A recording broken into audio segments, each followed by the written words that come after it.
गेल्या विधानसभा निवडणुकीमध्ये कालच्या विधानसभा निवडणुकीमध्ये सुरेश धस यांना स्वतःच्या उमेदवाराला मदत न करता सुरेश धस यांना मदत केली अशी चर्चा आहे, हे खरं आहे का?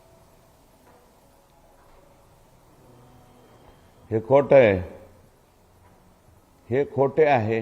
बरं, खोटे आहे. त्यांनी मला मदत करण्याचं नाटक केलं. हां, त्यांच्या लोकांना बोलवलं, सांगितलं सुरेश धसांना मतदान करा.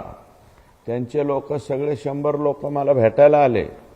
पहाटे मी सुद्धा उठलो, आशेवर उठलो की बहुतेक मला मदत होते काय नो, म्हणून ते सगळेजण भेटले. आम्ही सगळे कामाला लागतो.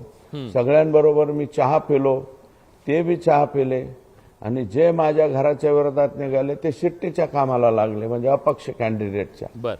आणि त्यांच्या 2 लोकांनी काम केलं. मी हे जाहीरपणे सांगितलं. रमेश वारे, एक पांगरीचे ग्रामपंचायत त्यांच्या ताब्यात आहे, त्यांचा एक भाऊ माझा कार्यकर्ता आहे, आणि एक हे धनंजय मुंडे साहेबाकडे गेलेला आहे. रमेश वारे आणि विठ्ठल आप्पा सानप जे वडझरीचे, हे 2 लोकांनी माझं काम केलं. बाकी त्यांच्या सर्व कार्यकर्त्यांनी मॅक्सिमम हे शिट्टीचं काम केलं आणि उरले सुरल्यांनी घड्याळाचं काम केलं. माझं काम कुठं केलं?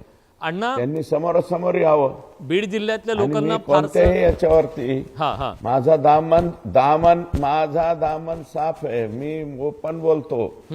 त्यांनी दाखवलं एक, बर का, आणि केलं एक. राजकारणामध्ये असं करू नये. माझ्या बाबतीत दोघांनी बी तसंच केलं.